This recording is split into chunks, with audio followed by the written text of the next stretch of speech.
राधा स्वामी जी। बाणी बाणी अज्ञात अनामे सतनाम सत्पुरुष की। आज की सत्संग वीडियो का विषय एक प्रश्न के आधार पर है। एक मित्र ने प्रश्न पूछा है जो कि बड़ा ही ज्यादा महत्वपूर्ण है। प्रश्न पूछा है कि स्वर्ग और नरक में जाने के लिए जिम्मेवार कौन है, हम या परमात्मा? मनदीप भाई, तुम कहते हो कि मनुष्य अपने लिए पूरी तरह जिम्मेवार है और ये कि वह अपने स्वर्ग नरक अपने साथ लिए चलता है, और तुम ये भी कहते हो कि परमात्मा सब कुछ करता है, अंश क्या कर सकता है। जैसा कि तुम कई वीडियोस में कहते ही हो कि कर्ता सिर्फ समष्टि है, समष्टि समग्र परमात्मा करता है, अंश क्या कर सकता है। तो इन दो वक्तव्यों के बीच समन्वय कैसे हो? तो चलिए इसी विषय के संदर्भ में आज की सत्संग वीडियो आरंभ करते हैं। वीडियो आरंभ करने से पहले आप सभी के चरणों में मैं प्रणाम करता हूं, क्योंकि आप सभी की बदौलत मुझे कुछ चंद शब्दों का बोलने का मौका मिलता है और मेरी सेवा आप सभी परम तत्व परमात्मा के चरणों में कबूल होती है।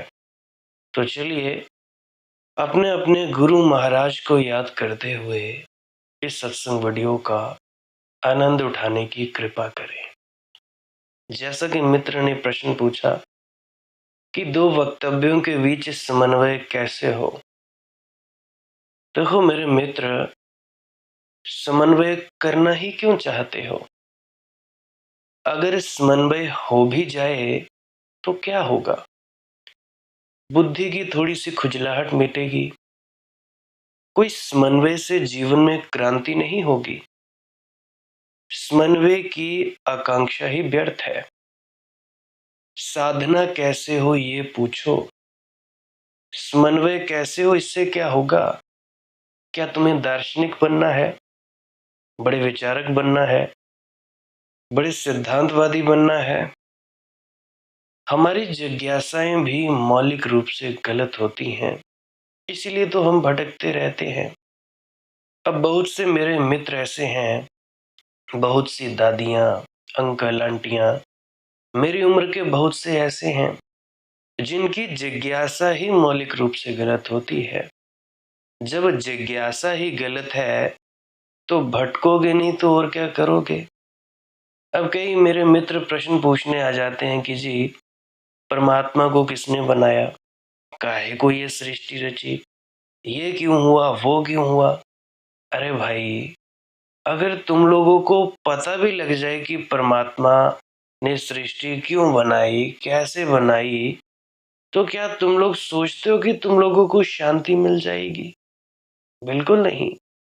क्या तुम लोग सोचते हो कि खुद को जान लोगे? बिल्कुल नहीं।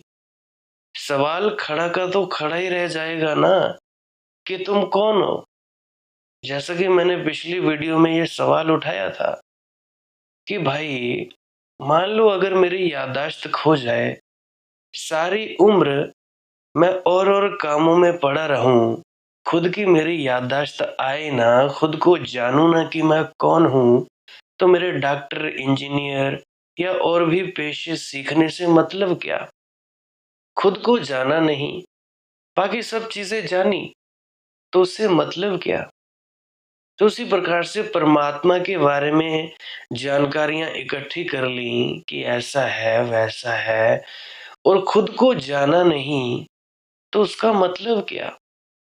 पानी के बारे में जानकारियां इकट्ठी कर ली, पानी का फार्मूला जी H2O, प को आ की मात्रा, न को ई की मात्रा, लाइन लगा दी, पानी, या अंग्रेजी में वाटर कहते हैं, या अलग अलग भाषाओं में तुमने जान लिया, पता लगा लिया पानी कैसे आता है, बारिश होती है, बादल बनते हैं, सूरज जो समुद्र में है उसको सुखाता है, ये करता है, वो करता है। परंतु अगर पानी कभी पिया नहीं, कभी चखा नहीं, प्यास बुझी नहीं तो उस जानने का क्या करोगे? अचार डालोगे? शास्त्र आदि पढ़ लिए, बाइबल कंठस्थ कर ली, गीता कंठस्थ कर ली, राधा स्वामियों के सारे सत्संग जान लिए, कबीर पंथियों के सारे सत्संग तुम लोगों ने याद कर लिए, निरंकारियों के सारे सत्संग याद कर लिए, श्री कृष्ण की वाणी, बाबा नानक की वाणी, इसकी वाणी, उसकी वाणी याद कर ली, होगा क्या? क्या हो गया भाई? बहुत से हैं ऐसे जिनको वाणियां याद है, सब कुछ याद है, कौन सी किताब में, कौन से पन्ने पर, कौन से आर्टिकल में क्या लिखा है और किस प्रकार से लिखा है, किस राग में लिखा है, किसने कहा, किस लहजे में लिखा है, सब पता है। खुद का पता नहीं, जानकारी इकट्ठी कर ली, अजी आत्मा ये है, परमात्मा ये है, ऐसा सूक्ष्म शरीर है, ऐसा स्थूल शरीर है, ऐसा ये होता है, वो होता है। खुद को जाना नहीं तो क्या होगा उससे? होगा क्या?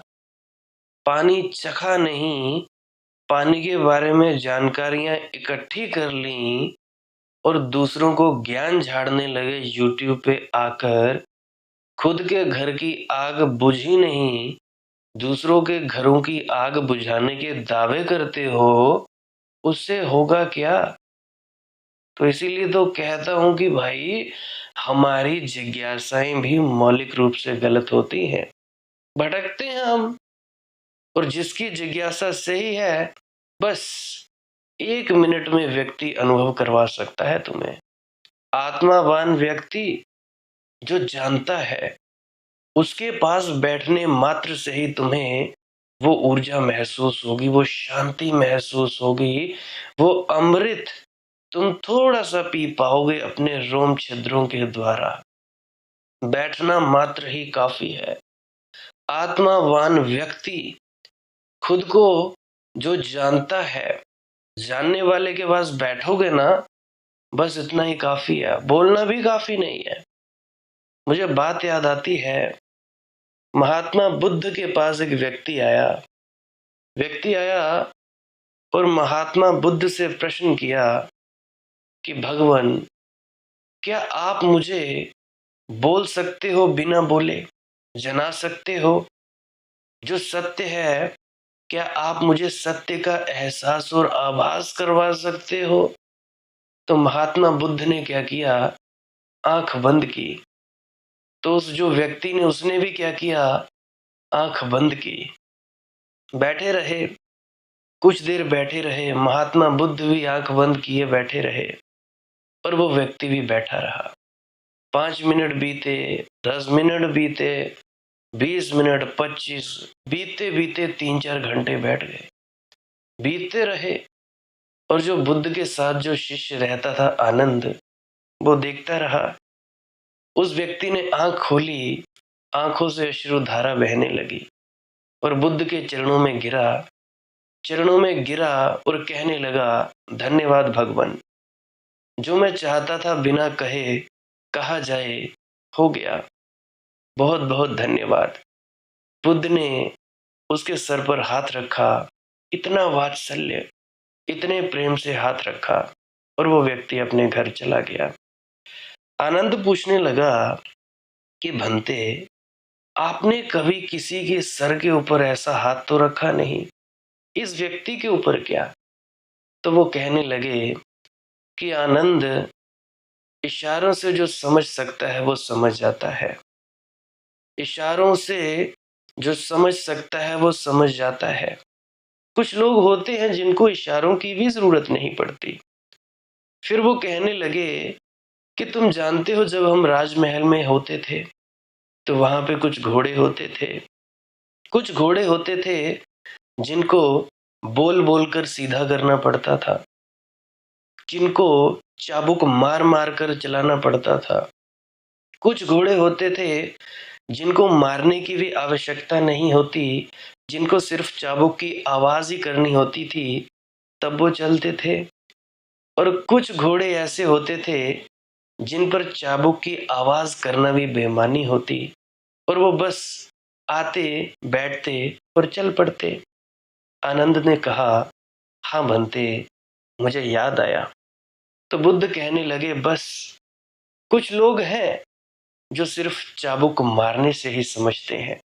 तो बोलता हूं, क्या पता बोलने से उनको कुछ पता लगे। कुछ लोग हैं जो सिर्फ आवाज से, तो कुछ को मैं इशारे देता हूं। कुछ लोग हैं जो सिर्फ मौन से ही बात समझ पाएंगे। उनके लिए बोलना भी बेईमानी होगी। बोलने मात्र से ही उनकी बेइज्जती हो जाएगी। बस इतना ही काफी है। आंख बंद की, सामने वाले ने भी आंख बंद की, बस बात खत्म। और क्या, किसी भी आत्मावान व्यक्ति के पास जाओ तो शब्दों में मत बोलना कुछ भी। चुपचाप बैठना, आंख बंद करना और बैठना। आंख ना भी बंद करो तो मौन होके बस बैठे रहना। ये जो तुम प्रश्न पूछा पाछी में अपना वक्त गवाते हो ना, अपनी बुद्धि के जरिए शक्ति गवाते हो जब भी किसी ऐसे महापुरुष के पास बैठते हो, तो भाई ये सब बकवासबाजी की बातें हैं। मैं कहता हूं तुम अपने गुरुओं के पास जाते हो, कोई सवाल मत करो, बस बैठो। एक बार अगर उस आनंद को पी लिया ना, बस जैसे शेर के मुंह को खून का एक बूंद का कतरे की स्वाद आ जाता है ना, फिर शेर क्या करता है, बस खा जाता है सब कुछ जो भी उसके रास्ते में आता है। उसी प्रकार से बस आनंद की एक बूंद पी गए तुम, तुम्हारा कायाकल्प हो जाएगा। कोई जरूरत नहीं है हाथ रखने की सर पर, कोई जरूरत नहीं है माथे पर उंगली रखने की, बस उसका सानिध्य मात्र ही काफी है। बस बैठो, क्या बात करनी, मौन में बैठो। अगर कोई बुनियादी मौलिक प्रश्न है तो पूछो, वरना कोई जरूरत नहीं है। असल बात तो यह है कि तुम लोग भीतर उतरो। किसी ऐसे व्यक्ति से मिलना हो जाए तो बस उसके पास बैठो, बात मत करो। करनी पड़े तो थोड़ी बहुत करो, कोई प्रश्न हो तो करो, ज्यादा बात मत करो। बस उसके सानिध्य का आनंद उठाओ, बैठो, मजा लो और आनंदित रहो। और क्या करोगे, जितनी देर चुपचाप मौन होकर उस व्यक्ति के पास बैठे रहोगे, उतनी ज्यादा ऊर्जा, उतनी ज्यादा शक्ति तुम्हारे भीतर प्रवाहित होती जाएगी। और उस शक्ति को तुम दिनों, महीनों, सालों तक अपने भीतर संजोए रख सकते हो। तुम लोगों की मौज जितनी देर संजोकर रख सकते हो रखो। तो भाई जिज्ञासाएं मौलिक रूप से गलत होती हैं। अब ये जो मित्र हैं, इनसे मैं पूछना चाहता हूं कि समन्वय से प्रयोजन क्या है? क्या करोगे समन्वय करके? आम और नीम में कैसे समन्वय हो? आम भी खराब हो जाएगा, नीम भी खराब हो जाएगी, दोनों गुण खो देंगे। ये दोनों बातें अपने अपने स्थान पर सही हैं। समन्वय में दोनों गलत हो जाएंगी। पहली बात, ज्ञान मार्ग की घोषणा है। क्या घोषणा है? कि प्रत्येक व्यक्ति अपने जीवन, अपनी नियति के लिए परिपूर्ण रूप से जिम्मेवार है। क्योंकि ज्ञान का मार्ग संकल्प पर आधारित है। तुम्हारे संकल्प की प्रगाढ़ता चाहिए। समर्पण की कोई जरूरत नहीं है ज्ञान के मार्ग पर। श्रम चाहिए, समर्पण नहीं। भजन सिमरन जितना कर सकते हो करो, समर्पण की कोई जरूरत नहीं। कोई गुरु को प्रेम करने की जरूरत नहीं। जहां श्रम की जरूरत है, वहां अगर ये कहा जाए कि सब बातों के लिए परमात्मा जिम्मेवार है, तो श्रम असंभव हो जाएगा। तो ये वक्तव्य तो सिर्फ एक निमित्त है, एक उपाय है तुम्हें संकल्प में नियोजित करने का। जिसे ये जंच जाए, उसे दूसरे की चिंता नहीं करनी चाहिए। समन्वय की चिंता तो करनी ही नहीं चाहिए। तुम्हें ये बात समझ में आ जाए कि मैं ही जिम्मेवार हूं अपने सुख का, अपने दुख का, अपनी शांति, अपनी अशांति, अपने संसार, अपने निर्वाण के लिए, तो इस जिम्मेवारी के बोध के साथ ही तुम्हारे जीवन में रूपांतरण शुरू होगा। अगर नरक के लिए तुम ही जिम्मेवार हो तो फिर नरक बनाना क्यों? फिर हटाओ। जिन जिन बातों से नरक निर्मित होता है उन्हें गलाओ, जलाओ। और जब स्वर्ग भी तुम्हारे हाथ में है तो फिर क्यों ना बना लो पूरा स्वर्ग? फिर क्यों ना बनाओ एक बगीचा जिसमें फूल खिले स्वर्ग के? फिर खींचो उन पौधों को, तो सारी ऊर्जा स्वर्ग के निर्माण में लग जाए। संकल्प के मार्ग पर तुम ही निर्णायक हो, तुम ही नियति हो अपनी। ये बात जितनी प्रगाढ़ता से बैठ जाए उतना ही उचित है। लेकिन अगर तुमने समन्वय कर लिया तो तुम दुविधा में पड़ जाओगे। समन्वय का मतलब होगा परमात्मा जिम्मेवार है, मैं भी जिम्मेवार हूं। और तब प्रश्न उठेंगे, कौन जिम्मेवार है? इस दुनिया में तुम खड़े ही रह जाओगे, चल ना पाओगे। जिसे चलना है वह समन्वय में नहीं पड़ता। समन्वय चलने वालों की बात ही नहीं है। ये तो खाली बैठे ठाले लोगों की बात है जिन्हें कुछ करना धरना है नहीं। उन्हें समन्वय के आधार पर ना करने के लिए सुविधा मिल जाएगी, आलसी हो जाएंगे। दूसरा वक्तव्य कि परमात्मा जिम्मेवार है, पूर्ण जिम्मेवार है। अंश क्या करेगा? बूंद क्या करेगी सागर में? सागर ही जिम्मेवार है। सागर जहां जाएगा बूंद वहां जाएगी। बूंद की अपनी क्या यात्रा, अपनी क्या गति, अपना क्या गंतव्य? ये भक्ति के मार्ग की घोषणा है। यहाँ अपने गुरु पर समर्पित होना होता है, या कोई भी तुम इष्ट रख लो, कोई भी हो तुम्हारा, उस पर समर्पित होना होता है। तो ये जो भक्ति की घोषणा है ये विपरीत घोषणा है। इस घोषणा का अर्थ है मेरे किए कुछ भी ना होगा, मेरे किए कुछ भी नहीं होने वाला है, तो इस मैं के बोझ को क्यों ढूं? जब इससे कुछ होता ही नहीं है तो ये अकड़ लिए क्यों फिरूं? इस अकड़ को परमात्मा के चरणों में डाल दूं, झुका दूं सिर वहां, कह दूं कि जब जो तेरी मर्जी, जैसी तेरी मर्जी। दुख देगा तो दुख स्वीकार होगा क्योंकि तेरी मर्जी स्वीकार, तेरी रजा और भाना।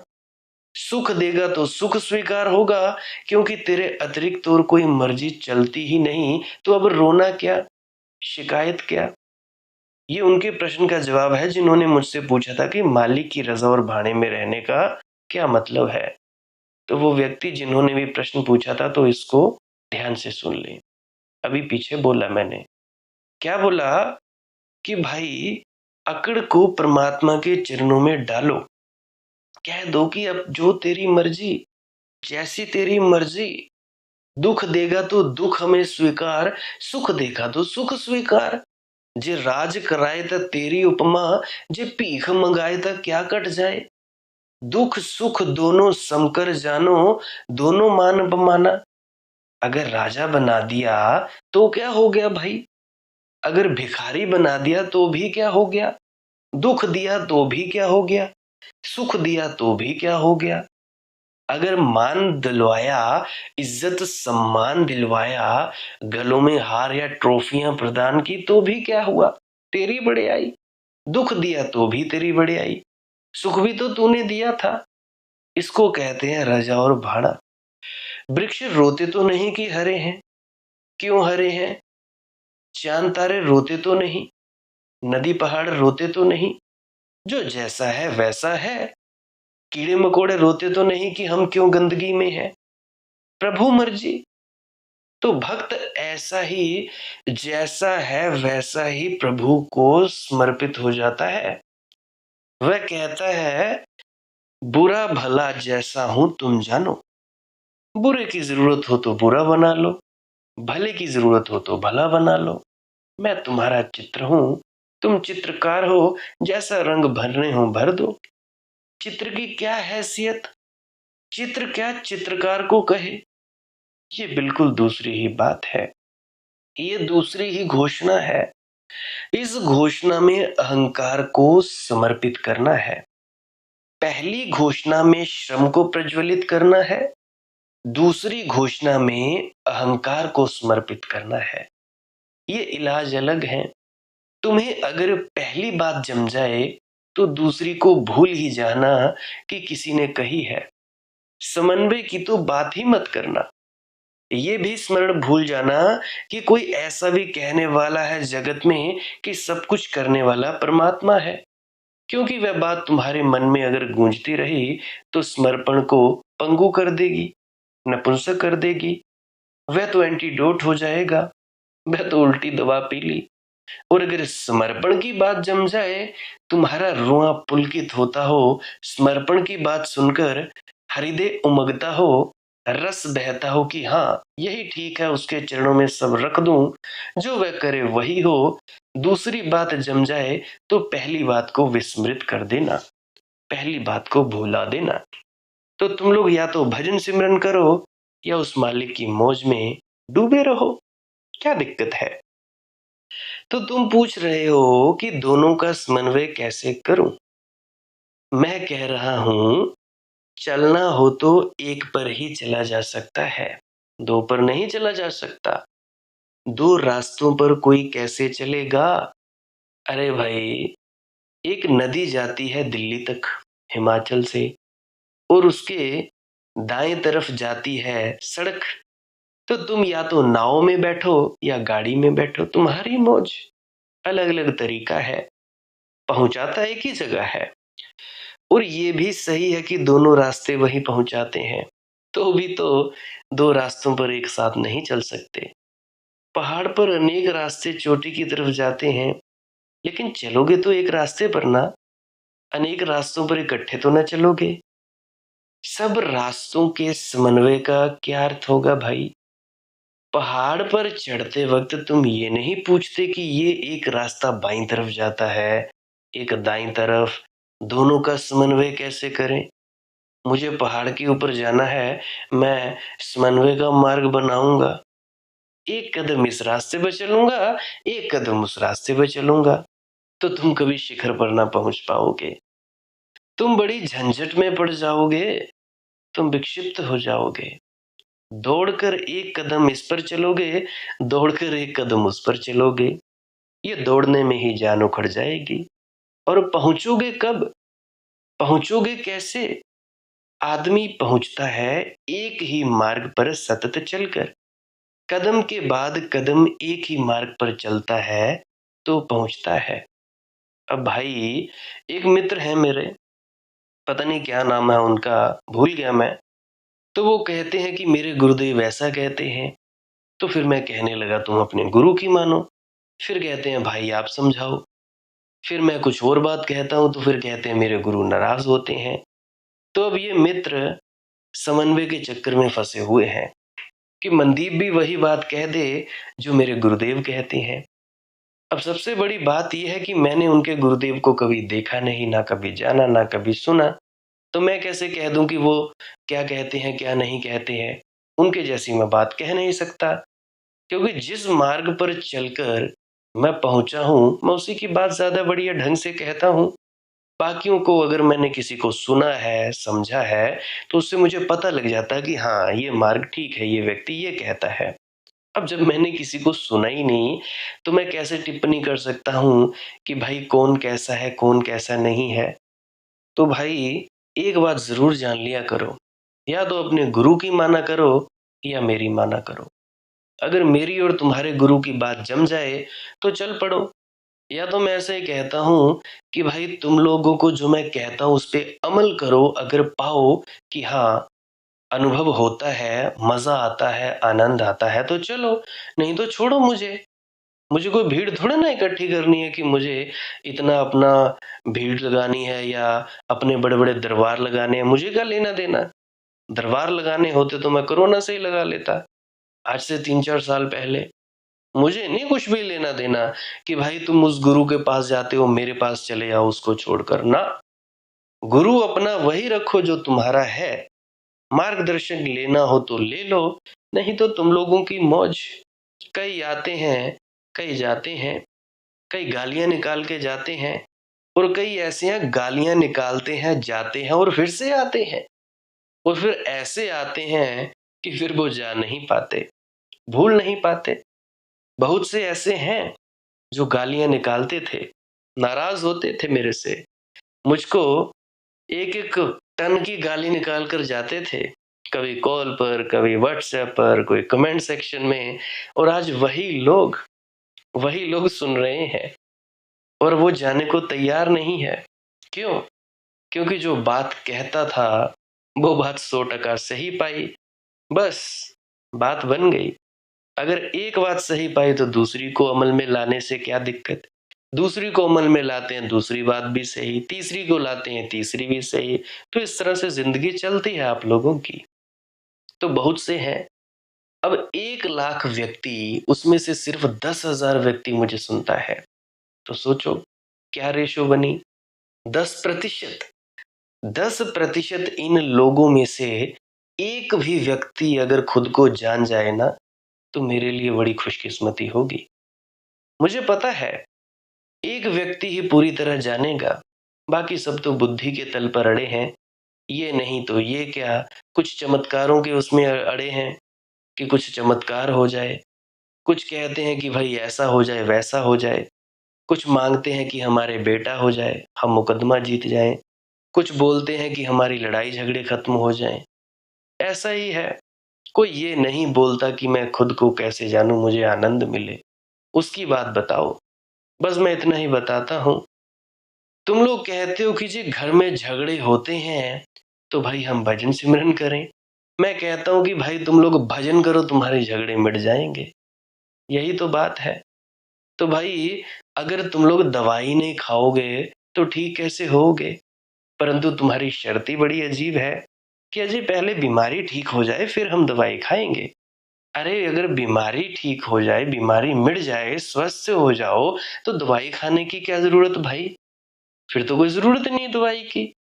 जब बीमार होते हैं तब दवाई खाते हैं, जब स्वस्थ होते हैं तब कोई दवाई नहीं खाता, और न जरूरत है। अभी कल ही एक बहन ने मुझे कॉल किया। मैंने कहा हाँ जी। कहने लगे कि मुझे सबसे सुनना पड़ता है। मैंने बोला किससे सुनना पड़ता है?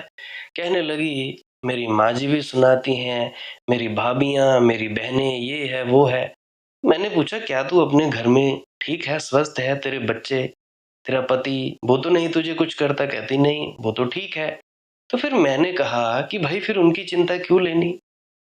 काहे को लेनी भाई? तुम्हारा घर परिवार ठीक है, स्वस्थ है, और तुम्हारे मायके वाले भी स्वस्थ हैं, तो इसमें अड़चन क्या है? फालतू का कचरा दिमाग में लेने की आदत है तुम लोगों को। कोई भी स्त्री है अगर अपने घर में ब्याह दी गई है, तो अगर वो अपने पीछे मुड़ मुड़ कर देखेगी, अपने मायके वालों की समस्याओं को अपने सर पे लेकर चलेगी, तो क्या उसका घर बस पाएगा? बिल्कुल नहीं बस पाएगा। क्या होगा? फालतू की लड़ाई झगड़े। अब रहती है अपने घर में कोई उसको चिंता नहीं, हल्की फुल्की होती है तो होती है। 10% उसके ससुराल की चिंता होगी और 90% चिंता उसकी मायके वालों से होगी। या उलट भी हो सकता है।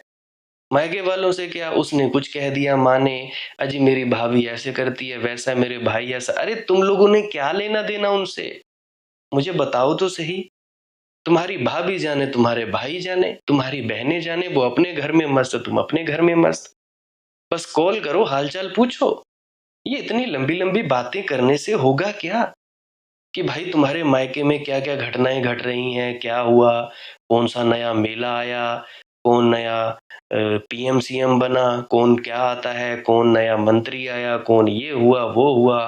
क्या होगा इन सब से? कुछ होगा क्या? हालचाल पूछो, बस बात खत्म।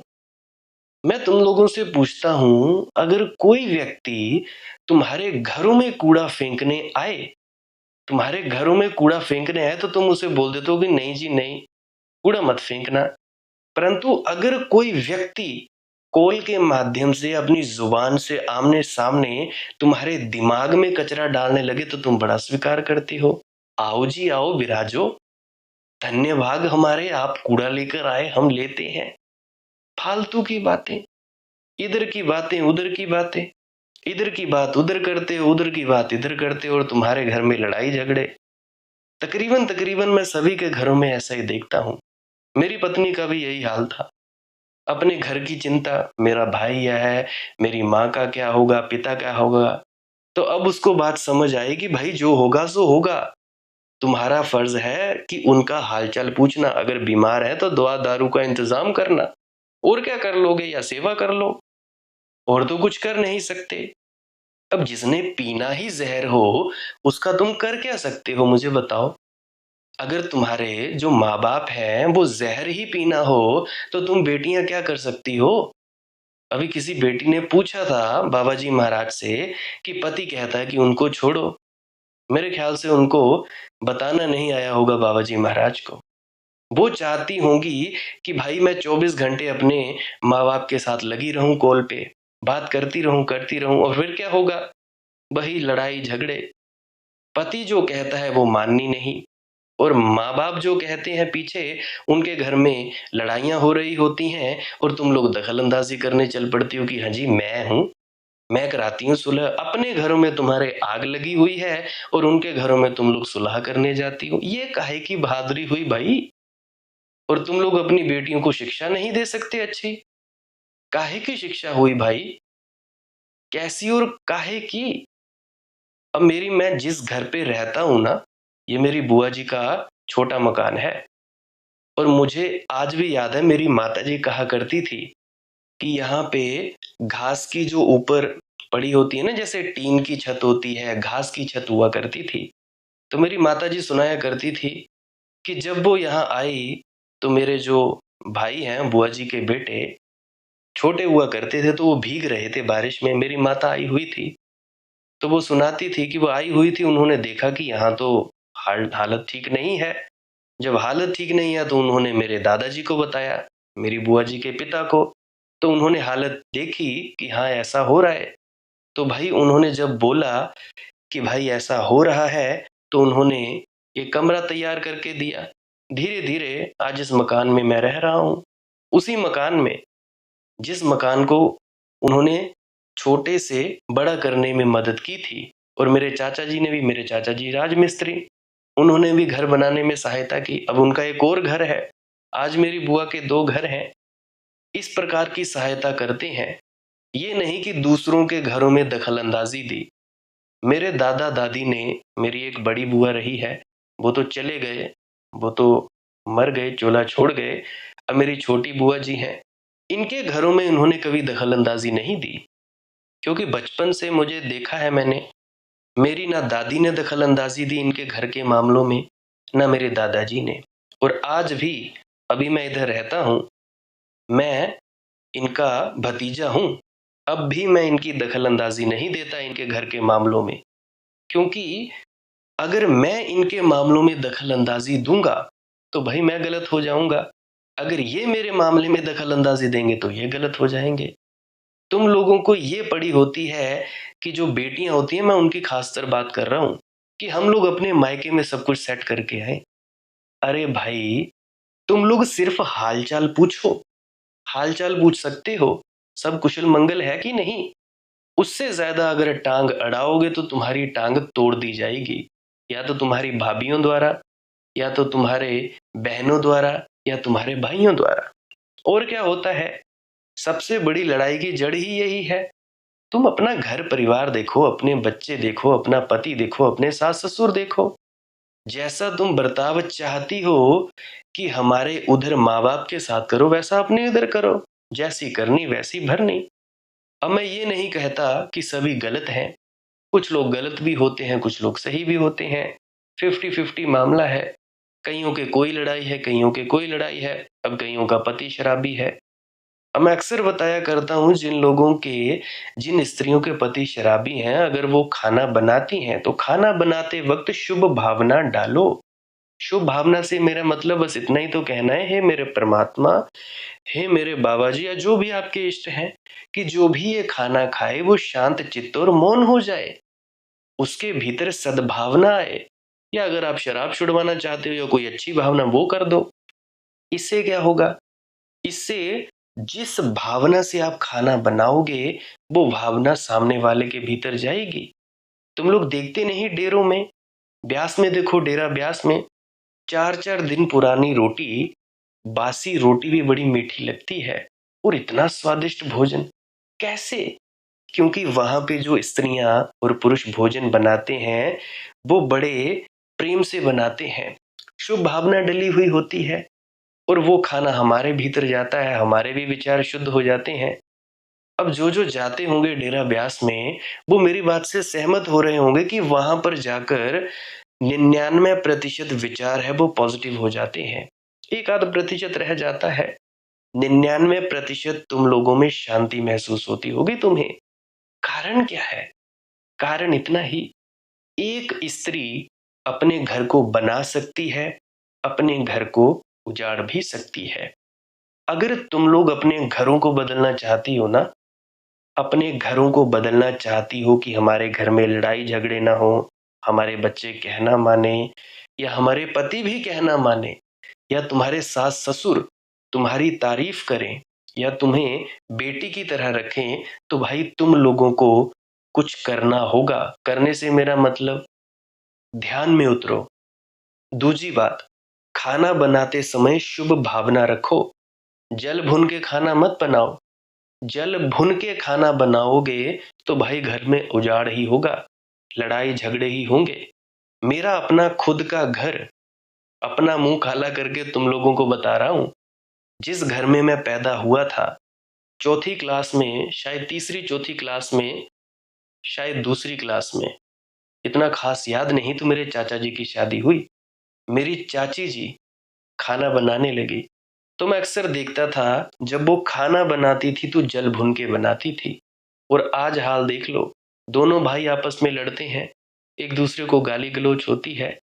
हालांकि ऐसा कहा जाता है कि जो नामदान ले लेते हैं, जो भजन सिमरन करते हैं, जो ब्यास में जाते हैं, जिनका कोई गुरु पीर है, वो लड़ते झगड़ते नहीं है।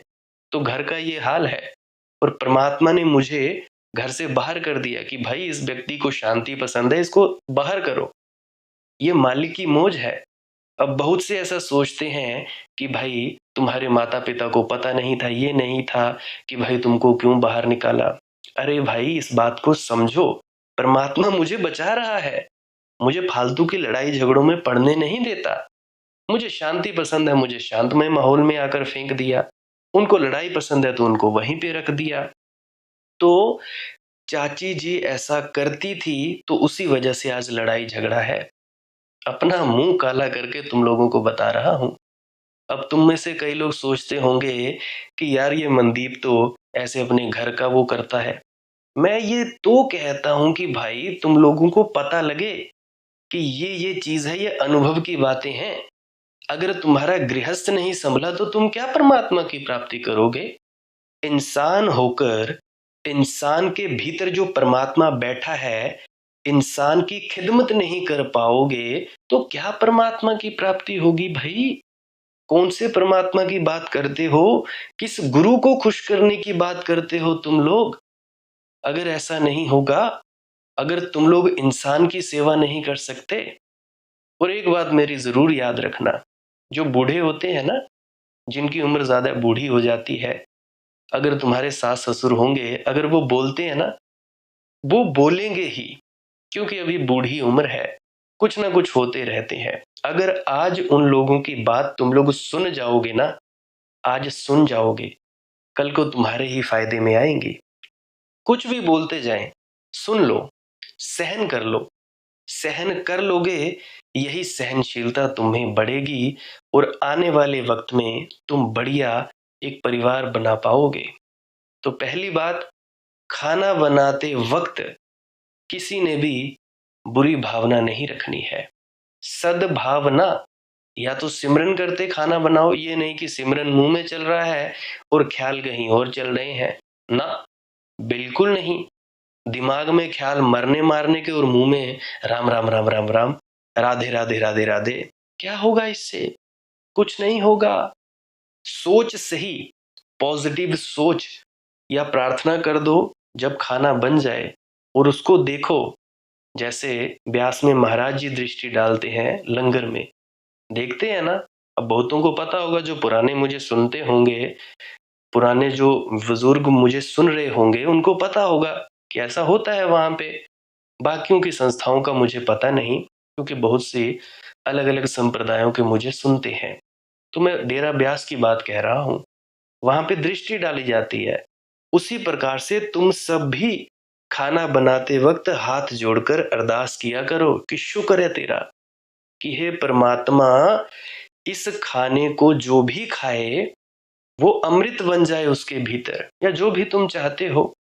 और एक अक्सर तुम लोगों के भीतर ऐसी बात रहती है कि नकारात्मकता बड़ी रहती है तुम्हारे घरों में, तो उसके लिए भी एक तंत्र का सूत्र दे रहा हूं। वैसे तो मैंने बहुत पुराने टाइम में, मेरे ख्याल से 4 5 6 महीने पहले ये सूत्र दिया था। तो जो भी नए आए होंगे मुझे सुनने वाले, तो उनको फिर से सूत्र दे रहा हूं। क्या सूत्र है? जो बाल्टी है जिसमें तुम पोछा लगाते हो, थोड़ा सा नमक लेना है और हाथ में पकड़ना है।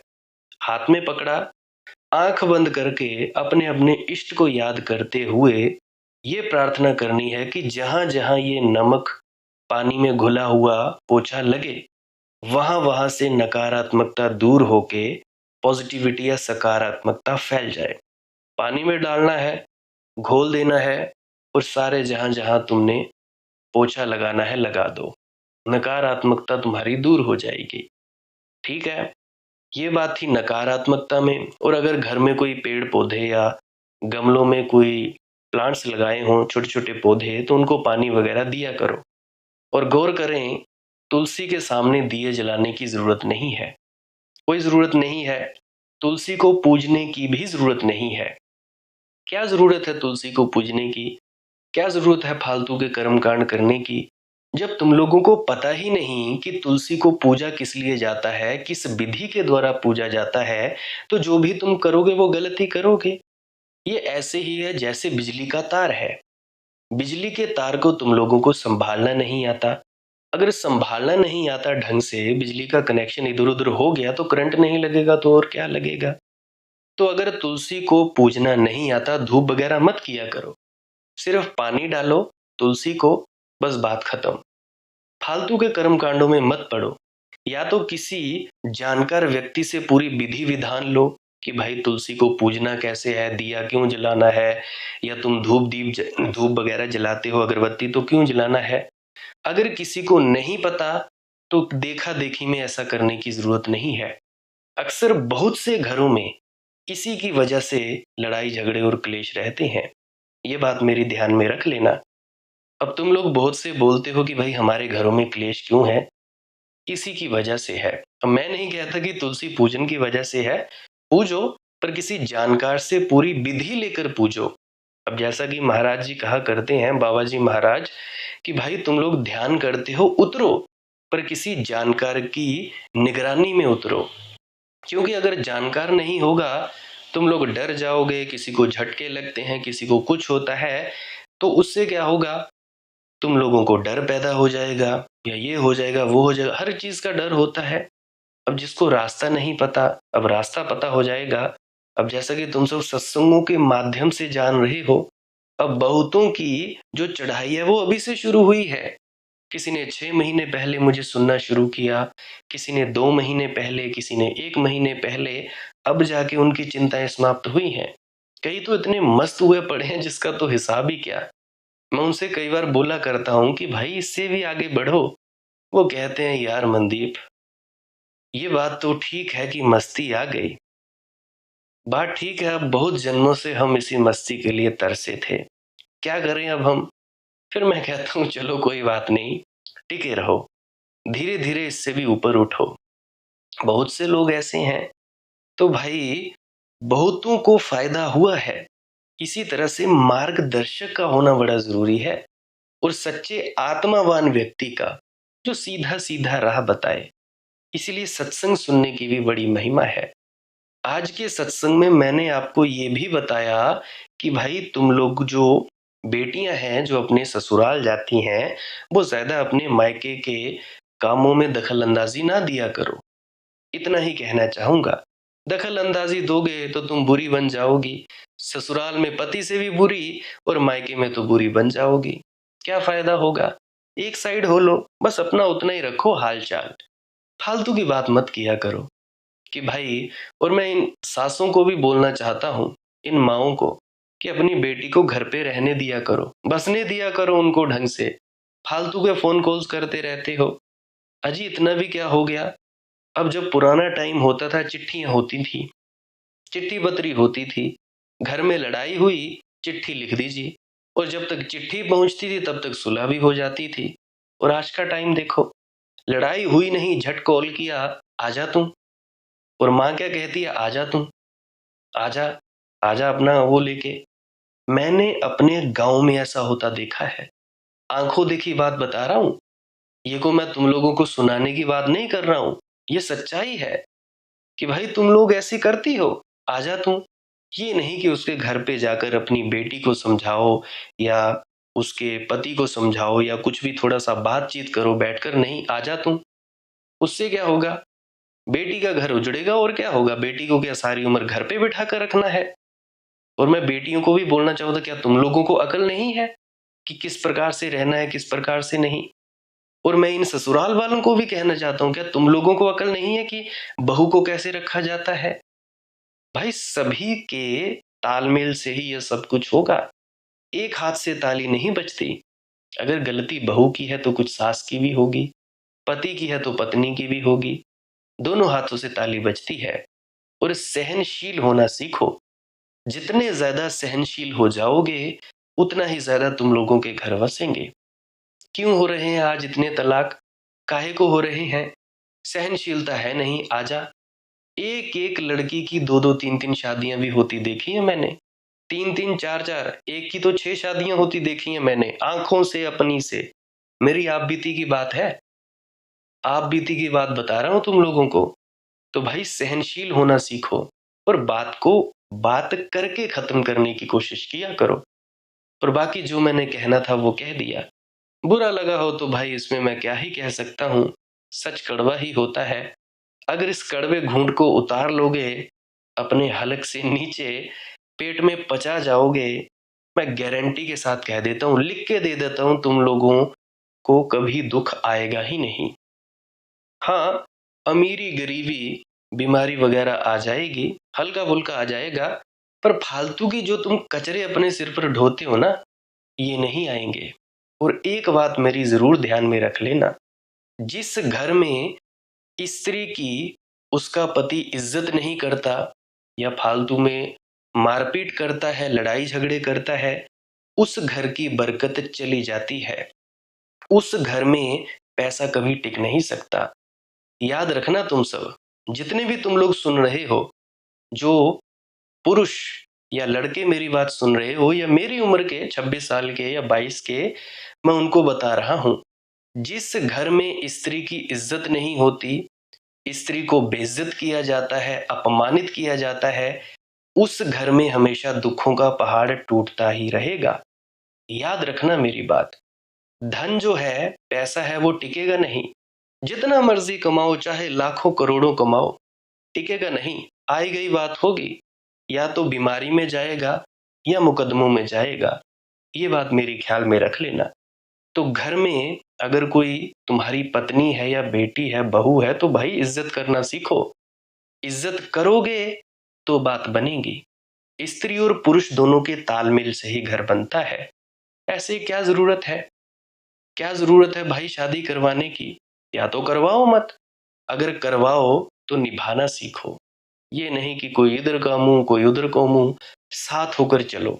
जैसे शिव पार्वती, शिव शक्ति कहते हैं ना, शिव और पार्वती, शंकर भगवान और पार्वती माता एक जैसे। शंकर भगवान अपने रहते हैं तो पार्वती माता भी। बाकी कहानियां हैं, आई गई हैं।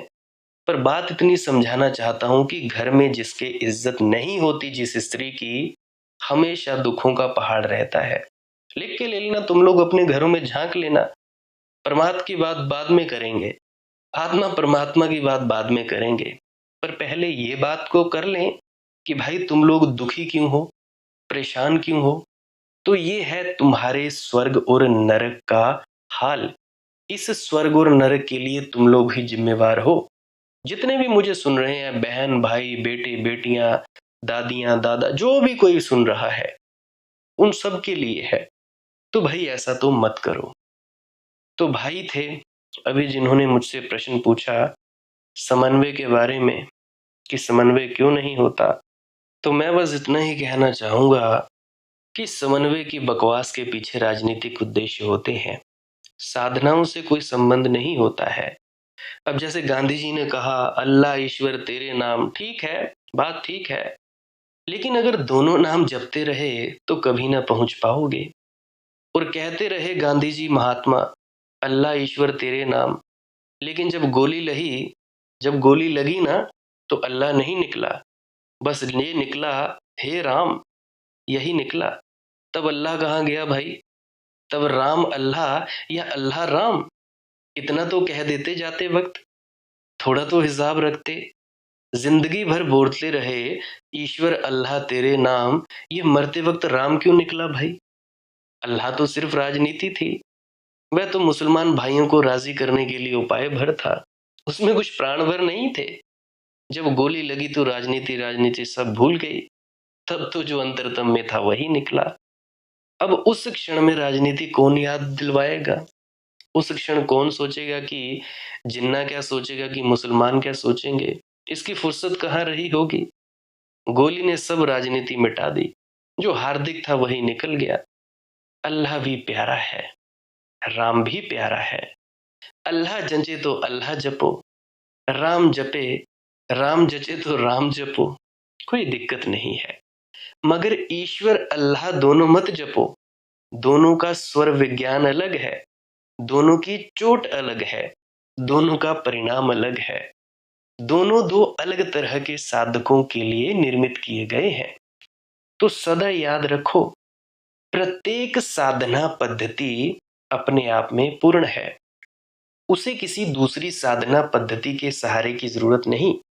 लेकिन इस समन्वय का यही परिणाम होता है। एलोपैथी एक शास्त्र है, तो जो एलोपैथी शास्त्र है उसे होम्योपैथी से मत मिलाना, समन्वय मत करना। होम्योपैथी दूसरे ढंग की बात है, होम्योपैथी में भी सार है, लेकिन उसकी प्रक्रिया आयोजन अलग है। और आयुर्वेद में भी सार है, और भी चिकित्सा विधियां हैं, यूनानी हैं और तरह तरह की हैं, जापानी हैं, और ये जो पिन पॉइंट्स होते हैं शरीर में, इसकी भी एक अलग विधि है। इन सब में सार है, लेकिन इन सब का संयोग किया तो मरीज मरेगा। इनका संयोग मत करना, मरीज पर ध्यान रखना, समन्वय पर ध्यान मत रखना। तो समर्पण की एक विधि है कि अहंकार जाए, और अहंकार तभी जाएगा जब कृत्य जाए, करता जाए। संकल्प की दूसरी विधि है कि तुम्हारा सोया हुआ चैतन्य सक्रिय हो उठे, तुम्हारी मूर्छा टूटे। मूर्छा तभी टूटेगी जब तुम प्रगाढ़ श्रम करोगे, नहीं तो नहीं टूटेगी। ये दोनों अलग अलग द्वारों से परमात्मा की तरफ जा रहे हैं। तुम भाई समन्वय की पूछो ही मत, साधना पूछो। कहा है कि आप कहते हैं मनुष्य अपने लिए पूरी तरह जिम्मेवार है, ये भी कहते हैं कि समस्त कुछ प्रभु करता है, अंश क्या कर सकता है। इन दो वक्तव्यों के बीच समन्वय कैसे हो, समान बात क्या हो? समन्वय बौद्धिक खुजलाहट है, खुजलाने से कुछ लाभ नहीं होता, खुजलाहट और बढ़ती है। अस्तित्वगत खोज करो, दोनों सच हैं, और दोनों मैं कहता हूं, क्योंकि मैं दोनों तरह के लोगों के लिए बोल रहा हूं। मैं सब तरह के लोगों के लिए बोल रहा हूं। महावीर ने एक बात कही, मीरा ने दूसरी बात कही, समाज सेवियों ने दूसरी बात कही। महावीर के पास जो इकट्ठे लोग हुए वे ही थे जो संकल्प की तरफ जा सकते थे। मीरा के पास वे लोग इकट्ठे हुए जो समर्पण में गति कर सकते थे। अब मेरे पास भाई सब तरह के लोग आते हैं, बहुत तरह के हैं। अब कुछ हैं जो अपने घर के झगड़ों को लेकर आते हैं। अब घर के झगड़े होते क्यों हैं उसकी जड़ तुम लोगों को बता दी। सहनशीलता नहीं है और इधर की बात उधर करते हो तो लड़ाई झगड़ा होता है। और तुम लोग खाना बनाते वक्त ये ध्यान ही नहीं रखते कि भाई तुम्हारी सोच क्या है, समझ क्या है। और तुम लोग पोछा लगाने के वक्त भी मैंने बता दिया। और यही तो कारण था स्त्रियों के लिए कि 4 दिन जब पीरियड्स हों, मासिक धर्म से जब स्त्रियां हों, तो उनको खाना ना बनाने दिया जाए। क्योंकि जो शरीर में दर्द होता है पेट में, उस पीड़ा के कारण चिड़चिड़ापन सा रहता है। एक तो वो बात हुई कि भाई तुम अगर खाना बनाओगे तो उसमें शुभ भावना नहीं जाएगी। और दूसरी बात, स्त्रियां काम करती हैं पूरा महीना। अब 4-5 दिन तो उन्हें आराम मिले, विराम मिले, जितने भी दिन के उनके पीरियड्स होते हैं। और ऐसा नहीं है कि कोई पीरियड्स में भजन सिमरन नहीं कर सकता या ध्यान नहीं कर सकता। थोड़ा अपने शरीर का ख्याल रखकर, साफ सफाई का ख्याल रखकर बैठें, जैसे मर्जी बैठें। अगर परमात्मा को इससे अड़चन होती तो वो तुम लोगों को देता ही क्यों? काहे को ये मासिक धर्म देता, ये पीरियड्स की समस्या देता? उसको इससे कुछ लेना देना नहीं है। इसका लेना देना है शरीर से और मालिक का लेना देना है आत्मा से। तो तुम लोग बड़े जैसा मर्जी तुमको लगे भजन सिमरन कर सकते हो, तुम लोग ध्यान वगैरह कर सकते हो। अगर पेट में किसी के ज्यादा दिक्कत हो तो गर्म हलवा खाएं। और दूसरी बात, नींबू पानी पीते रहें। उससे थोड़ा आपके पेट में जो दर्द होता है बहुत ही ज्यादा है, जो बच्चादानी में उसके कॉन्ट्रैक्शन और एक्सट्रैक्शन की वजह से, उससे आप जी को राहत मिलेगी। तो वो भी प्रश्न था किसी का, किसी महिला का ही होगा कि क्या कर सकती हैं कि नहीं, इसी में कवर कर दे रहा हूँ। हाँ, कर सकते हैं ध्यान, पर थोड़ा अपने शरीर का ध्यान रखो। ऐसे नहीं कि जबरदस्ती शरीर को तोड़े जाना है। शरीर में दर्द हो रहा है और आप लोग जबरदस्ती बैठे हुए हो। सुविधा अनुसार जैसा आप जी को सही लगे वैसा आप जी कर सकते हैं। पर हाँ, इतना जरूर है, कर सकते हैं ध्यान, बाकी आपकी मौज है। अब मेरे पास देखो भैया, हर तरह के लोग आते हैं। मैं किसी एक पंथ की बात नहीं करता, मैं नहीं करता। क्योंकि एक पंथ की बात बड़ी खतरनाक सिद्ध होती है। उसका एक लाभ था कि लोग दुविधा में नहीं पड़े। अब महावीर की जो बात थी वो एक ही बात करते रहे, जिसको जमे रहे, जिसको ना जमे जाए। अब महावीर को अपनी बात सही है ये कहने के लिए दूसरे की बात गलत है ये भी कहने के लिए मजबूर होना पड़ा, जानते हुए कि दूसरा मार्ग भी ले जाता है। मीरा को ये जानते हुए कि दूसरा मार्ग भी ले जाता है, फिर भी उसे कहना पड़ा। नहीं तो जो लोग सुनने वाले हैं वे दुविधा में पड़ते हैं। ये तो लाभ था। अब तक मनुष्य जाति के इतिहास में यही प्रक्रिया जारी रही। प्रत्येक ने एक मार्ग की बात कही और सब मार्ग गलत हैं। इसीलिए नहीं कि और सब मार्ग गलत हैं। ये कैसे हो सकता है कि बुद्ध और महावीर, कृष्ण और क्राइस्ट को इतनी समझ ना हो कि अनंत मार्ग हैं उस तक पहुंचने के। उन्हें पता है, उन्हें भली भांति पता है कि दूसरे मार्गों से भी लोग पहुंचते हैं। लेकिन एक मजबूरी है, और मजबूरी यह है कि अगर वे कहें कि सभी मार्गों से लोग पहुंचते हैं, तो जैसे भाई तुमने प्रश्न पूछा है, ऐसे उनके अनुयायी भी पूछते, तो फिर समन्वय कैसे करें? और इस समन्वय से कोई नहीं पहुंचता। तो उन्होंने निश्चित रूप से कहा, एक ही रास्ता है, बस एक ही रास्ता है। अब जैसे स्वामी जी महाराज ने कहा कि यही एक रास्ता है, क्या उनको पता नहीं था कि और भी बहुत सारे रास्ते हैं? पता था, बिल्कुल पता था। पर उन्होंने, पता था उनको कि भाई लोग भोले भाले हैं और लोग इतनी बात समझते भी नहीं है। लोग उलझेंगे, क्योंकि इससे सुनने वाले को सुविधा रहेगी, स्पष्टता रहेगी, ताकि उलझन ना बढ़े, समन्वय की कोई झंझट ना आए। समन्वय की झंझट से बचाने के लिए उन्हें कहना पड़ा कि कोई दूसरा रास्ता है ही नहीं, बस यही रास्ता है। तो साधना के अतिरिक्त कोई मार्ग ना बचा, समन्वय की कोई सुविधा ना रही। कुछ करना हो तो साधना करो, फिर जिसको रुचा वह रुचा, जिसको नहीं रुचा वह दूसरे मार्गों पर चला गया। ये तो लाभ था, लेकिन एक नुकसान था। नुकसान ये हुआ कि वैमनस्य पैदा हुआ। सारे पंथों के लोग एक दूसरे के दुश्मन हो गए। पृथ्वी बड़ी शत्रुता से भर गई। अब हिंदू मुसलमान से लड़ा, जैन बौद्ध से लड़ा, बौद्ध हिंदू से लड़ा, हिंदू ईसाई से लड़ा, ईसाई किसी और से, और इस तरह सारी पृथ्वी कलह से भर गई इसी पंथवाजी के कारण। अब समझना, अगर तुम लोगों से कहा जाए सब मार्ग पहुंचाते हैं, तो तुम स्वन्वय की झंझट में पड़ते हो कि एक जैसा कुछ मिले। अगर तुमसे कहा जाए कि एक ही मार्ग पहुंचाता है, तो तुम दूसरों से विवाद करने में लग जाते हो कि तुम्हारा मार्ग गलत, मेरा मार्ग सही। चलते नहीं तुम, चलना जैसे है ही नहीं। या तो समन्वय करोगे या वाद विवाद करोगे कि जी हमारा गुरु सच्चा, तुम्हारा झूठा। मार्ग चलने के लिए है, मार्ग उसी का है जो चलता है। वही समझा मार्ग को जो चला। चलने के अतिरिक्त मार्ग को कोई कैसे समझेगा। लेकिन आदमी बड़ा उपद्रवी है। तो महावीर बुद्ध और कृष्ण ने लोगों को बचा लिया समन्वय के उपद्रव से, मगर लोग दूसरे उपद्रव में उतर गए, लोग विवाद में उतर गए। या तो दूसरा गलत है यह सिद्ध करेंगे, या दोनों सही हैं यह सिद्ध करेंगे, और दोनों ही हालत में आदमी बुद्धि की ही बातों में उलझा रह जाता है। तो ये हानि हुई, पृथ्वी हिंसा से भर गई। अब एक दादी जी हैं, अब नाम नहीं मुझे याद आ रहा, तो उन्होंने बहुतों को सुना, बहुत ही किताबें पढ़ी, इतनी ज्यादा किताबें पढ़ी कि वो अपनी ही बुद्धि में उलझी पड़ी रह गई। तो उलझी रही, रास्ता दिखे ना, तो रास्ता दिखे ना तो दिमाग में उलझन होगी ही। अब इतनी उम्र हो गई, तो उस उम्र के लहजे को देखते हुए भी कभी कभी दिमाग में चिंता हो जाती है कि भाई अब क्या करें। तो धीरे धीरे करके अब उनकी भी बुद्धि हटी, अब वे भी आनंदित हैं।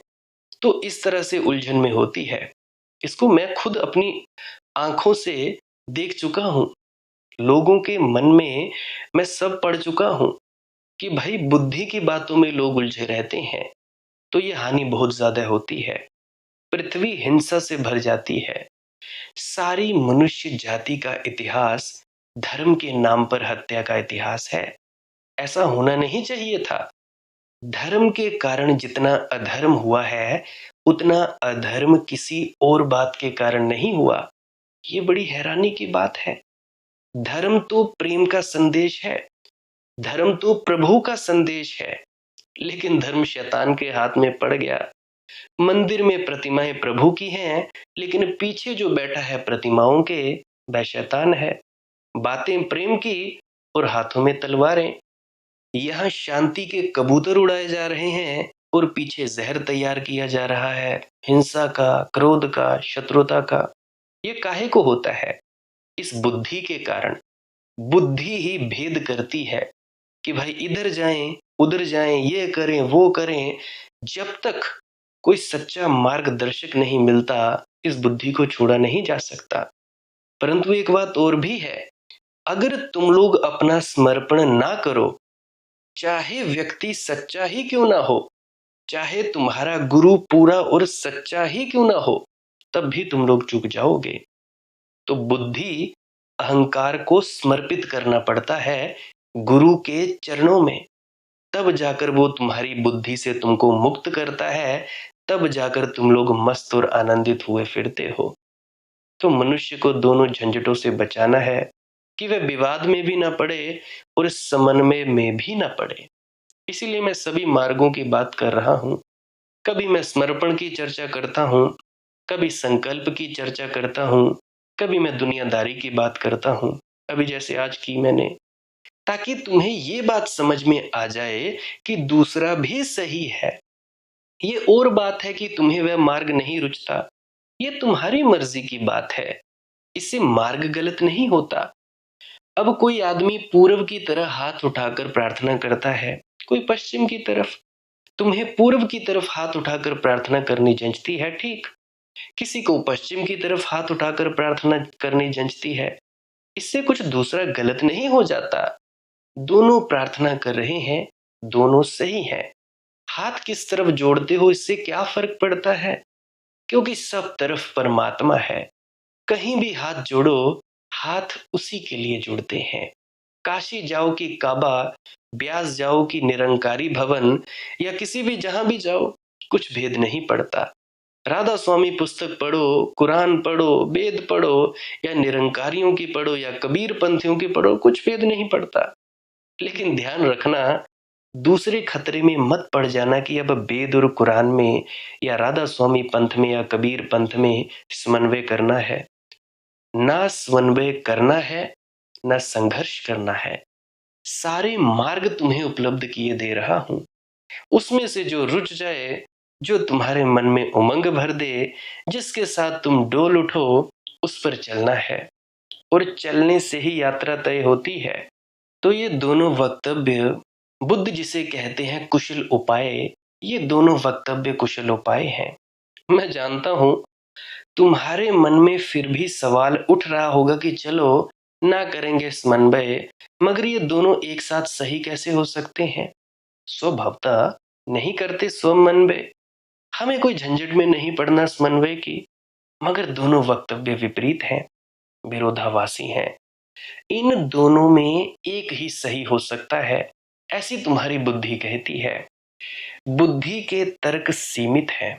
एक बात मेरी याद लेना, बुद्धि कहती है या तो ये सही या वो सही। दोनों कैसे सही होंगे? या तो अभी रात है या अभी दिन है। मैं कहूं कि अभी रात है और फिर मैं कहूं कि अभी दिन है, तो तुम कहोगे हमें समन्वय भी नहीं करना, हम किसी विवाद में भी नहीं पड़ना चाहते। मगर आप हमें उलझन में डाल रहे हैं, क्योंकि दोनों बातें कैसे हो सकती हैं कि अभी दिन भी अभी रात भी?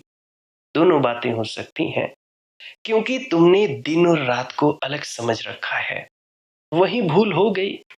इसे ऐसा समझो जैसे मुर्गी और अंडा। सदियों से दार्शनिक पूछते रहे हैं, कौन पहले, मुर्गी पहले कि अंडा पहले? प्रश्न बिल्कुल सार्थक लगता है, लेकिन जब प्रश्न को विचारने जाओ तो झंझट आती है। अगर कहो मुर्गी पहले, तो प्रश्न उठता है मुर्गी आई कहां से होगी, और तब अंडा उभरने लगता है। अगर कहो अंडा पहले, तो झंझट खड़ी होती है कि अंडा आएगा कहां से, कोई मुर्गी रखेगी तभी ना। तो तुम एक दुष्चक्र में पड़े, कभी तय ना कर सकोगी कि कौन पहले। तो मैं तुमसे क्या कहना चाहता हूं? मैं तुमसे ये कहना चाहता हूं कि तुमने उनको दो माना, वही भूल हो गई। उसी भूल से भूल भरा प्रश्न पैदा हुआ। मुर्गी अंडा दो नहीं है, अंडा मुर्गी हो रहा है, मुर्गी अंडा हो रही है। ये दो अवस्थाएं हैं एक ही घटना की। अंडा एक अवस्था है मुर्गी की, मुर्गी दूसरी अवस्था है अंडे की। ये दो नहीं है। जैसे जवानी और बुढ़ापा दो नहीं है, जैसे जवानी से ही बुढ़ापा आता है, ऐसे ही अंडे से मुर्गी, मुर्गी से अंडा आता है। ये वर्तुलाकार अवस्थाएं हैं। अंडा मुर्गी होने के मार्ग पर है, मुर्गी अंडा होने के मार्ग पर है। जिसको तुम रात कहते हो, वह दिन होने के मार्ग पर है। जब तुम कहते हो रात है, तब दिन होने की तैयारी कर रहा है। तब दिन पैदा हो रहा है, रात के गर्भ में छिपा हुआ दिन तैयार हो रहा है। जब तुम कहते हो दिन है, तब रात करीब आ रही है। दिन के गर्भ में छिपी रात बैठी है। रात और दिन एक सिक्के के दो पहलू हैं। इसीलिए अगर मैं कहूं अभी दिन है, तो भी ठीक कहता हूं, और कहूं अभी रात है, तो भी ठीक कहता हूं, क्योंकि रात और दिन दो नहीं है। ऐसे ही जीवन और मृत्यु भी दो नहीं है, संयुक्त है, एक ही है। तो भाई तुम्हारी अड़चन मैं समझता हूं। मन में सवाल उठता होगा, इतने विपरीत वक्तव्य कि सब कुछ जिम्मेवारी मेरी है और कुछ भी जिम्मेवारी मेरी नहीं है, ये दोनों एक साथ कैसे ठीक होंगे? ये दोनों ही अपने आप में ठीक है, बस समझाने के लिए कहनी पड़ती है बात। आज के लिए बस इतना ही। भजन सिमरन किया करें। भजन सिमरन क्या है? सिमरन है कुछ शब्दों का जाप करना, जो आपको आपके सदगुरु द्वारा दिए जाते हैं, ताकि एकाग्रता प्राप्त हो सके। चुपचाप बैठना है किसी एकांत स्थान पर, बिना हिले डुले बैठे रहना है और अपना शब्दों का जाप शुरू कर देना है। जब शब्दों का जाप कर रहे हो, तो पूरा ध्यान और एकाग्रचित्ता शब्दों पर देनी है, और ये देखते रहना है कि ये शब्दों का जाप हो रहा है। उसके बाद दूसरा कदम, शब्दों का जाप बंद कर देना है चुपचाप मौन होकर बैठे रहना है, बिना हिले डुले। बैठे रहोगे, किसी का भी शक्ल आपकी आंखों के सामने नहीं आनी चाहिए और ना ही शब्दों का जाप करना है। बस आंख बंद करके अंधेरे में ही स्थित रहना है, अंधेरे की तरफ ही देखते रहना है। अगर शब्द धुन सुनाई दे तो उसको सुनते रहना है। धीरे धीरे धीरे आप अपने अंदर खिसकते चले जाओगे और एक दिन ऐसा आएगा, आप लोग खुद को जान लोगे। करना कुछ नहीं है, बस कुछ ना करने में उतरना है। शब्दों का जाप किसी को भी अपने भीतर नहीं पहुंचाता, ना परमात्मा तक पहुंचाता है, परंतु ये शब्दों का जाप सहयोगी होता है। देखो, सीढ़ी मंजिल नहीं है, सीढ़ी के जरिए छत पर पहुंचा जाता है, छत मंजिल है। तो उसी प्रकार से ये स्टेप बाय स्टेप प्रोसेस है। शब्द धुन को सुनते सुनते भीतर चले जाएं और जानते रहें कि मैं बस जानने वाला हूं या मैं सुनने वाली हूं। प्रकाश दिखे तो दिखने दे, आपकी अपनी मौज है, करना कुछ नहीं। और ये चाहत बिल्कुल नहीं करनी, क्या नहीं करनी, ना कुछ देखना है, ना पाना है, ना कहीं पहुंचना है और ना कुछ प्राप्त करना है। सब इच्छाएं त्याग दो, बस बैठे रहना है। अगर निराशा पैदा हो, होने दो, बस बैठे रहना है। आंख बंद करके बैठे रहना है। ये भी नहीं सोचना कि मैं सही कर रहा हूं या गलत कह रहा हूं, परख नहीं करनी है, बस बैठे रहें। धीरे धीरे बुद्धि का तल छूटेगा, अपने आप तुम भीतर चले जाओगे। या ऐसा कह सकते हैं, रूहानी मंजिलों की सैर करोगे। रूहानी मंजिल कोई ऐसा नहीं है कि कुछ भी तुम्हें दिखता रहे, अपने आप तुम्हारी अवस्था बदलेगी। अब जैसे क्रोध में तुम कुछ और होते हो, शांति में तुम कुछ और होते हो, यह है अवस्था की उदाहरण। वैसे तो जो मैं कहना चाहता हूँ वो कह तो पाता नहीं हूँ, इशारे भर मात्र करता हूँ, वो भी टूटे फूटे। फिर भी किसी को इशारा पता लग जाए तो मेरा बड़ा सौभाग्य है। यह है भजन सिमरन की प्रक्रिया। उसके बाद आप श्वास क्रिया भी कर सकते हो। यह श्वास क्रिया भी आपको एकाग्रचित्त होने में मदद करती है। नाक से सांस लेना है, मुंह से छोड़ना है। ऐसे उदाहरण देता हूं।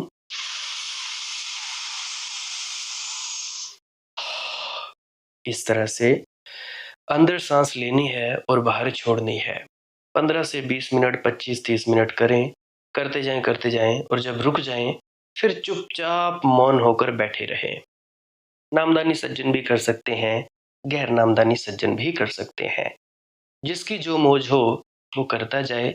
इससे शारीरिक, मानसिक और आध्यात्मिक फायदा मिलेगा। आपको भीतर उतरने में मदद मिलेगी। ठीक है? और जब ये प्रक्रिया करें तो सिमरन के शब्दों का जाप बिल्कुल नहीं करना है। अगर अपने आप सिमरन के शब्दों का जाप छूट जाए तो बहुत बढ़िया है, फिर शब्द धुन को ही सुनते जाएं। परंतु इस प्रक्रिया को मत छोड़ना, क्योंकि इस प्रक्रिया के आपके शरीर का जो अंदर से विक्षिप्तताएं हैं वो भी दूर होंगी। विचार आए तो आए, जो होता है होने दो। सर घूमे तो घूमे, शरीर कांपे तो कांपे, कंपने दो। अगर इधर उधर हिले, कुछ भी हो जाए, होने दो। मौत से डर लगे, लगने दो।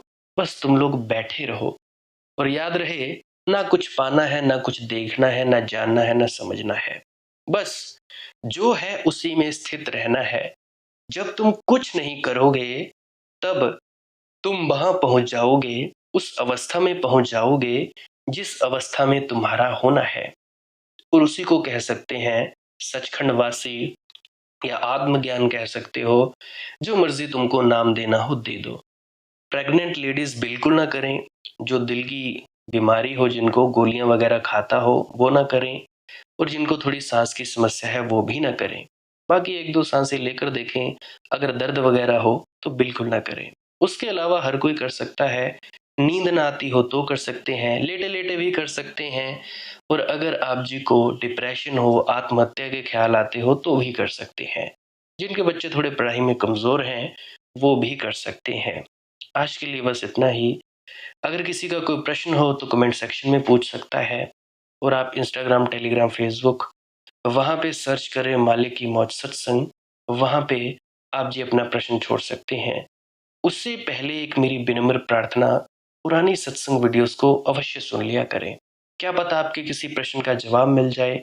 क्या पता आपके वहम भ्रम दूर हो जाएं। और अगर एक बार ना पता लगे, 5-5, 10-10 बार सुना करो एक-एक वीडियो को। कुछ नहीं जाता, लगा के छोड़ दो या डाउनलोड कर लो, जैसा मर्जी आपको सुविधापूर्ण लगे कर लो। एक-एक वीडियो को 5 बार नहीं, 10 बार नहीं, जितनी बार सुनना सुनो। फ्री ऑफ कॉस्ट है, कोई चार्ज नहीं है। अगर एड्स आती हैं तो डाउनलोड करके सुन लिया करो, कोई चक्कर नहीं। आपकी अपनी मौज है, जैसा करना चाहो कर सकते हो। और आप जी को अगर इस वीडियो से कुछ भी सीखने को मिला है तो लाइक कर सकते हैं और कमेंट सेक्शन में राधा स्वामी लिख सकते हैं। सब्सक्राइब कर सकते हैं इस चैनल को अगर रोज-रोज नए-नए सत्संग सुनना चाहते हो। 5 बजे सत्संग अपलोड किया जाता है, जो कोई खुशकिस्मत भाग्यशाली जीव है, आनंद उठा सकता है। अगर किसी को समझ आता है तो भी ठीक है, नहीं आता है तो भी ठीक है। बस मज़ा लें यार, आनंदित रहें। जो समझ में बात आती है वो पते की है वो रख लो, नहीं आती है तो बस सब छोड़ दो मालिक पे। उसकी रज़ा और भाने में रहना शुरू करो। और आप शेयर भी कर सकते हो अपने मित्रों परिजनों तक। अगर आप जी ने इस आनंद को उठाया है, याद रह जाए शेयर करना तो कर दो, नहीं तो कोई चक्कर की बात नहीं। मालिक की मौज है। और हाँ, एक और बात याद आई मुझे कि जब भी आप कोई कमेंट करते हो, कोई प्रश्न वगैरह पूछते हो, एक बार ज़रूर उस कमेंट को देख लिया करो। मैं उसी कमेंट का जवाब दे दिया करता हूँ। 24 घंटे में दे दिया ही करता हूँ। देख लिया करता हूँ, तो ज़रूर देने का प्रयास करता हूँ अगर कमेंट में किसी ने प्रश्न पूछा हो। और कोई-कोई नंबर भी माँगते हैं, तो उनको मैं नंबर भी दे दिया करता हूँ कमेंट सेक्शन में। तो एक बार कमेंट सेक्शन ज़रूर चेक कर लिया करो। और मेरी विनम्र प्रार्थना है, सुबह 5 बजे कोई कॉल ना करे, 6 बजे ना करे, 7 बजे ना करे, 9 बजे ना करे। दिन के 2 बजे से लेकर शाम के 7 बजे से पहले-पहले। ऐसे क्या होगा, मैं उठाऊँगा नहीं, मैं सोया हुआ होता हूँ, 12-1 बजे बजे उठता हूँ, तो इतनी जल्दी क्या फ़ायदा होगा? आप लोग सोचते होंगे पता नहीं शायद मनदीप 4 बजे उठता होगा, 3 बजे। अरे मैं 6 बजे तो सोता ही हूँ, तो 4 बजे क्यों उठूँगा मैं? 6-7 बजे मेरे नींद आती है, मैं सो जाता हूँ, 12-1 बजे उठता हूँ या 11 बजे भी उठ जाता हूँ। तो होते-होते खाना-पानी जो भी फ्रेश वगैरह नहाते-होते 2 बज ही जाते हैं। और अगर किसी का एक दिन कॉल ना उठाऊँ, अगले दिन ट्राई करें, अगले नहीं तो अगले दिन, अगले नहीं तो अगले दिन। क्योंकि एक दिन में मैं 2 से 3 कॉल को ही अटेंड कर पाता हूँ। कभी-कभी तो एक में ही ये शरीर थक जाता है और कभी-कभी मालिक इजाज़त नहीं देता कि भाई इस दूसरी कॉल को उठाया जाए। बाकी आप ट्राई करते रहिए। मैं किसी को नहीं कहता कि भाई मैं नहीं उठाऊँगा, मैं नहीं बात करूँगा, कर लेता हूँ। अब कइयों को मैंने ब्लॉक भी किया हुआ है। क्यों? क्योंकि 10-10, 12-12 बार कॉल करते हैं। अब जो है 1-2 बार कॉल कर दिया, कोई बात नहीं ठीक है। मैं कॉल बैक ज़रूर कर दिया करता हूँ। इसकी चिंता भूल जाएँ कि मैं कॉल बैक नहीं करूँगा। पिछले दिन नहीं तो अगले दिन करूँगा, अगले दिन नहीं तो अगले दिन ज़रूर करता हूँ। मैं ज़रूर देख लेता हूँ। और कुछ ऐसे हैं जिन्होंने कॉल किया होता है बस अपनी मस्ती-मस्ती में। बात-बात कुछ नहीं होती, बस देखना होता है, अजी नंबर सेव कर लिया, अरे वही उसका क्या होगा? औरों को वक़्त दिया करो, नयों को वक़्त दिया करो। और डरने की बात कोई नहीं है, मैं कोई भूत नहीं हूँ या मैं कोई शेर नहीं हूँ जो तुम लोगों को खा जाऊँगा। अरे बच्चा ही हूँ, 26 साल का। तुम लोग जैसा मर्ज़ी बात करो, कर सकते हो। तो भाई अध्यात्म की बात के अलावा और कुछ मत पूछना, क्योंकि और चीज़ें मैं ना बताता हूँ और ना मुझे इजाज़त है बताने की। सांसारिक कृत्यों में दखल देने की मुझे कोई इजाज़त नहीं है और ना ही मैं देना चाहता हूँ। अपने पते की बात पूछा करो, शांति कैसे मिले, मस्त कैसे हो जाऊँ, ध्यान की अड़चनें हो वो मेरे पास लेके आया करो। बाकी कोई ज़रूरत नहीं, मेरा बेटा है, क्या होगा, क्या नहीं, ये इसकी बात मैं जवाब देता ही नहीं हूँ। चाहे अब जितना मर्ज़ी पूछो, कुछ मर्ज़ी कर लो, मैं नहीं दूँगा जवाब। हाँ, ध्यान में अड़चन है, शांति नहीं है, उसका हल्का-फुल्का सॉल्यूशन दे सकता हूँ। बाकी आपकी मौज है, जैसा-जैसा आपको रुचे, जैसा-जैसा आपको ठीक लगे वैसा कर सकते हैं। आप मुझे इतने अंत तक सुनते हो, इतने अंत तक सुनने के लिए आपका बहुत-बहुत शुक्रिया, बहुत-बहुत धन्यवादी हूँ। अंत में आपके भीतर बैठे परमात्मा को प्रणाम करता हूँ। मेरा प्रणाम स्वीकार करें। राधा स्वामी जी।